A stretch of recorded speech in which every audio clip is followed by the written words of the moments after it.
Madam 2 ఏళ్ల పాలన సక్సెస్‌కి సెలబ్రేషన్స్ చేసుకుంటే కొంతమంది మాత్రం కామెంట్లు వేరేగా ఉన్నాయి. ఏమంటారు? వాళ్ళు చెప్తున్నాను కదండి, వాళ్ళ కామెంట్స్ ఎందుకంటే వాళ్ళు బుడబొక్కల బ్యాచ్. ఈ విజయం చూడలేక ఏవో మాట్లాడాలని మాట్లాడుతూనే ఉంటారండి. ఇప్పుడు ఈ 2 సంవత్సరాల సెక్స్ మీట్ మమ్మల్ని అడగడం కాదు, ప్రజల్లో ఎంత బాగుందంటే ప్రజలు ఆనందపడుతున్నారు. ప్రశాంతంగా ఉంది రాష్ట్రం. పాత ప్రభుత్వం 5 సంవత్సరాలు కూడా గత ప్రభుత్వం ఎంత పాలన అరాచకాలు అంత డ్రగ్స్ మాఫియా అన్నీ అలాంటి పనులే. ఒక అభివృద్ధి లేదు. ఏదన్నా అంటే చికెన్ కొట్లు, మాంసం కొట్లు, ఫిష్, గుడ్లు, తెలిసిందే కదా మీకు.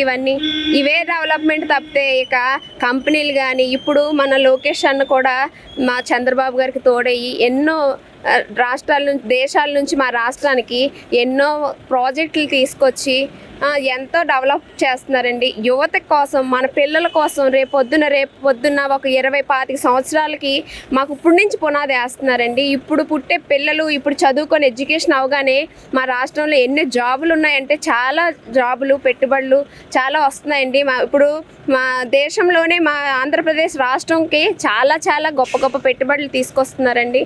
వాళ్ళందరికీ మేము ఆనందపడుతున్నామండి. చేస్తున్నప్పుడు అంటే బాగా చేస్తున్నారని మీరు అంటున్నారు, రోడ్లు వేస్తున్నారని కూడా చెప్తున్నారు. కానీ ఈ 2 ఏళ్ళు ఏం చేశారు వీళ్ళు? ఈ నాయకులు బయటికి కూడా రావట్లేదు అన్నట్టుగా వైసీపీ నాయకులు కామెంట్లు విన్నారా మీరు? మీ వరకు వచ్చాయి దానికి ఏమంటారు? కామెంట్లు వాళ్ళు ఎక్కడున్నారు ముందు చూసుకోమనండి. వాళ్ళు ఎక్కడ తిరుగుతున్నారు చెప్పండి. గత ప్రభుత్వం 5 సంవత్సరాల్లో ఆ పాలన చేసిన ముఖ్యమంత్రి, గొడ్లపార్టీ ముఖ్యమంత్రి వైఎస్ జగన్మోహన్ రెడ్డి తరపాలు కట్టుకొని మనుషులకు కనపడకుండా భయంగా, ఆయనకే తెలియదు ఎలా చేయాలో పాలనని. ఇంకా వాళ్ళు ఏం మాట్లాడతారండి మా పాలన కోసం? మా నాయకుడు, మా చంద్రబాబు నాయుడు గారు సీనియర్ కార్యకర్త, సీనియర్ నాయకుడు, ఎన్నో రాజకీయాలు చూసొచ్చిన ఆయన దగ్గర ఇలాంటి మాటలు ఏం చల్లవలేండి. బాబు గారు అంటేనే మొత్తం ఇక్కడే మన రాష్ట్రం కాదు, మన దేశం కాదు, అమెరికా కానీ ఎన్నో దేశాల వాళ్ళు బాబు గారిని ఎంత గర్వంగా చెప్పుకుంటారంటే ఆయన విజన్ వల్లే మా ఆంధ్రప్రదేశ్ రాష్ట్రం ఇప్పుడు ఇలా ఉందంటే, పాత 5 సంవత్సరాలు మా రాష్ట్రాన్ని పాడు చేసి అసలు ఒక డెవలప్మెంట్ లేకుండా భయభ్రాంతులు చేసి పేద ప్రజల ఆస్తులు లాక్కొని వాళ్ళు బాగుపడి వాళ్ళ పేద ప్రజలను ఎంత రోడ్డు మీద పడిసేసి చాలా ఇబ్బందులు పెట్టారండి. కానీ ఇప్పుడు ప్రశాంతంగా ఉన్నారండి. ఎందుకంటే ఎవరికి ఎటువంటి ఇబ్బందులు లేకుండా ప్రతిదీ ప్రజల కోసం ఏం చేయాలి, ఉదయం లెగిస్తే ప్రజల కోసం ఏం చేయాలి, ఇంకా ఎక్కడేం డెవలప్మెంట్ కింద స్థాయి కార్యకర్తల దగ్గర నుంచి కూడా ప్రతిదీ క్లారిటీగా ఉండాలని చెప్పి మా బాబు గారు ప్రతిదీ ఆలోచిస్తూ ప్రతిరోజు నిత్యం మమ్మల్ని కూడా పనిచేయమంటూ ప్రోత్సహిస్తూ ప్రజల కోసమే ఆలోచిస్తే నాయకుడు అండి మా చంద్రబాబు నాయుడు గారు. పవన్ కళ్యాణ్ గారు తప్పు జరిగినా ఒప్పుకోరు. ఇప్పుడు రీసెంట్గా చిన్నపిల్లల దగ్గరికి వెళ్ళి కలవడం మనం చూసాం.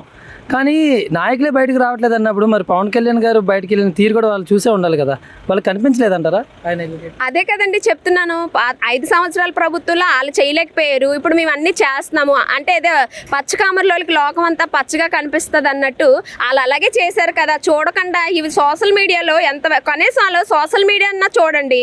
రాష్ట్రంలో చూడకపోయినా సోషల్ మీడియా చూస్తే సోషల్ మీడియాలో ప్రతి అనుక్షణం, ప్రతి దినం అన్నట్టు ప్రతి మినిట్ ఎవరు ఏం చేస్తున్నారో అంతా సోషల్ మీడియాలో అప్డేట్ అవుతూనే ఉండండి. ఎప్పుడో ఇన్నాళ్ళు ఏమో ఎవరు ఏదో చేయలేదంటే ఇవన్నీ గాలి కబుర్లు. చెప్తున్నాను కదా, దినం దిగజారిపోతుందండి గొడ్ల పార్టీ. అదొకసారి మీరు గమనించుకొని మాట్లాడండి. ఏం మాట్లాడినా సక్సెస్ తర్వాత అంత సక్సెస్గానే జరుగుతుంది, కానీ ఏం చేసిందని కామెంట్ చేస్తున్న వాళ్ళు ఉన్నారు. దానికి ఏమంటారు సార్? వైసీపీ వాళ్ళు ఒక్కసారి బయటకు వస్తేనే కదండి టీడీపీ కార్యకర్తలు ఏం చేస్తున్నారో, ఏం చెందుతున్నారనే ప్రతి విషయం వాళ్ళకి తెలిసేది. వాళ్ళు బయటికి రాకుండా ఇంట్లో డోర్లు వేసుకొని వాళ్ళు చేసే రాజకీయాలన్నీ బయటకు వస్తాయేమని ఇంట్లో డోర్లు వేసుకొని ఇంట్లో ఉంటూ మామూలు ఏమి చేయలేదు, టీడీపీ కార్యకర్తలు ఏం చేయలేదంటే మీరు డోర్లు వేసుకొని ఇంట్లో ఉంటే మీకు ఎలా తెలుస్తుందండి? మీకు తెలియదు కదా. మరి తెలియలేనప్పుడు ఎలా నిందేస్తారండి? ముందు మీరు చూసుకోండి, తర్వాత మిగతా వాళ్ళు అనండి. ఈ పవన్ కళ్యాణ్ గారు కానీ, నారా లోకేష్ కానీ వీరెవరు కూడా బయటికి రావట్లేదు, ప్రజల మధ్యకి రావట్లేదు అన్న కామెంట్లు వింటున్నాం. దానికి ఏం చెప్తారు సార్?